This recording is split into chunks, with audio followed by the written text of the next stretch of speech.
Hai teman-teman, berjumpa lagi di Suardika 9 Channel. Apa kabarnya kalian semua? Semoga selalu sehat, murah rezeki, dilancarkan selalu dalam menjalani hari-hari. Semoga cita-cita terindahnya bisa tercapai dan jangan lupa untuk selalu bahagia. Baiklah teman-teman, di kesempatan kali ini saya akan berbagi video kembali yaitu seputaran tips kesehatan ya teman-teman.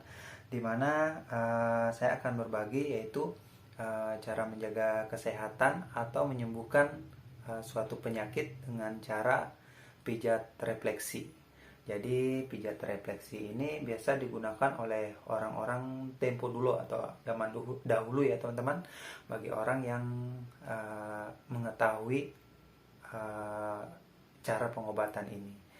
Jadi sebelum lanjut ke video pijat refleksinya harus ada beberapa hal yang kita siapkan. Yang pertama yaitu alat pijat. Alat pijat ini bisa kalian buat menggunakan kayu yang diserut ya teman-teman, sesuai dengan kebutuhan. Kemudian kalian harus menyiapkan minyak gosok atau minyak urut teman-teman, yang mana minyak ini kita gunakan untuk mengolesi setiap titik refleksi yang akan kita pijat agar tidak lecet gitu teman-teman. Kemudian kita harus menyiapkan air minum. Jadi air minum ini kita minum sebelum dan sesudah melakukan pijat refleksi, dimana tujuannya yaitu air minum ini untuk membantu peredaran darah kita, untuk membuang toksin-toksin atau racun-racun dalam tubuh melalui keringat, air kencing, dan buang air besar seperti itu teman-teman. Baiklah teman-teman, jadi di kesempatan kali ini saya akan berbagi tips untuk cara mengatasi penyakit muka seperti kena gabakan. Jadi saya akan berbagi tips di sini berdasarkan buku panduan yang saya miliki ya teman-teman. Di sini keterangannya, muka seperti kena gabakan mungkin dikarenakan makanan yang kami makan tidak bisa disaring bersih oleh lever dan ginjal. Maka timbul semacam gabakan. Mungkin gabakan di sini seperti campak begitu ya teman-teman, bercak merah seperti itu. Kemudian pijatlah titik lever, ginjal, paru-paru, dan titik jantung yang agar memperlancar metabolisme. Jadi berdasarkan buku yang saya miliki, ada beberapa titik yang seperti saya sebutkan tadi yang harus dipijat teman-teman. Kemudian sebelum kita lanjut ke pijat titik refleksinya, jadi kita olesi terlebih dahulu menggunakan minyak setiap titik refleksi yang akan kita pijat, sehingga minyak ini memberikan reaksi pada saraf dan kulit yang kita pijat tidak lecet seperti itu teman-teman.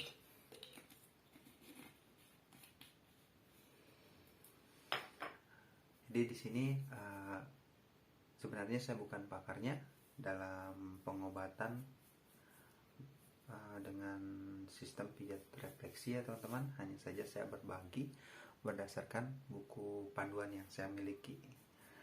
Dari beberapa kasus penyakit sudah banyak jenis yang bisa teratasi menggunakan pijat refleksi. Hanya saja setiap orang untuk penyembuhan menggunakan pijat refleksi itu ada yang cepat, ada juga yang lambat seperti itu teman-teman, tergantung dari kondisi fisik seseorang.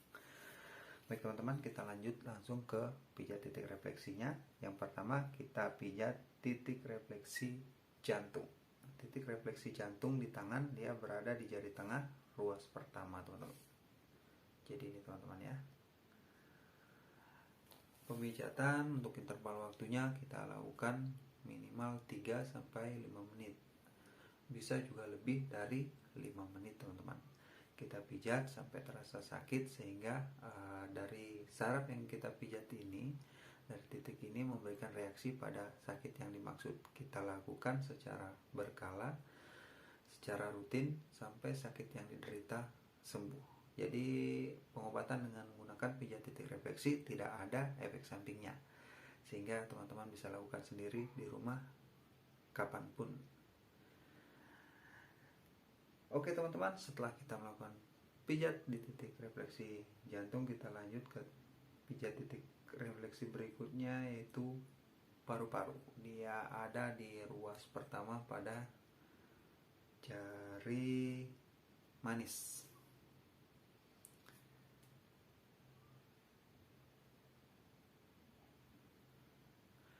Setelah itu kita lanjut lagi ke pijat titik refleksi berikutnya, yaitu titik refleksi lever, berada di garis kedua ya teman-teman, pada jari manis. Kita pijat sampai terasa sakit titik yang kita pijat ini teman-teman. Tapi biasanya apabila tidak ada gejala penyakit, titik-titik yang kita pijat ini tidak akan terasa sakit teman-teman.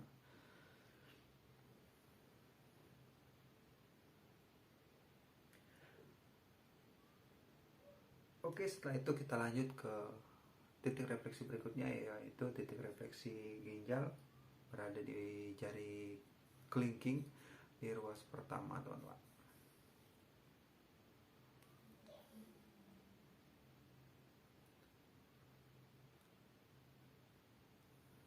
Kemudian kita lanjut lagi ke titik refleksi berikutnya, yaitu Hyangsi, ada di tengah-tengah pergelangan tangan ini ya teman-teman.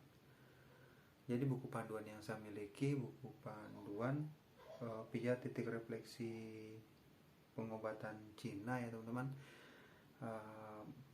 sebagian besar bahasanya sudah diterjemahkan ke bahasa Indonesia. Jadi pengobatan titik refleksi Cina sudah banyak mungkin yang mengetahui teman-teman, tapi banyak juga yang belum mengetahui.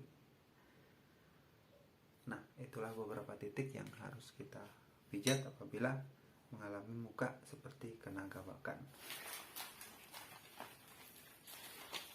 Jadi buku yang saya miliki ini sudah cukup lama ya teman-teman, sudah banyak yang rusak. Jadi tujuan saya membuat video untuk mengabadikan materi yang ada di buku ini. Namun apabila bisa membantu dari teman-teman sekalian, itu tidak ada salahnya seperti itu teman-teman. Sebagai informasi, jadi setelah kalian selesai melakukan pijat titik refleksi, silakan kalian meminum segelas air putih atau lebih, dan tidak dianjurkan selesai melakukan pijat titik refleksi kalian langsung mencuci tangan. Itu menurut petunjuk dari buku yang saya miliki. Jadi menunggu beberapa saat ke depan baru kalian diizinkan untuk mencuci tangan. Nah, demikianlah teman-teman video singkat yang sempat saya bagikan. Semoga bermanfaat. Semoga kita semua dianugerahkan kesehatan oleh Yang Maha Kuasa. Sampai jumpa di video-video saya selanjutnya. Salam sehat dan salam semangat.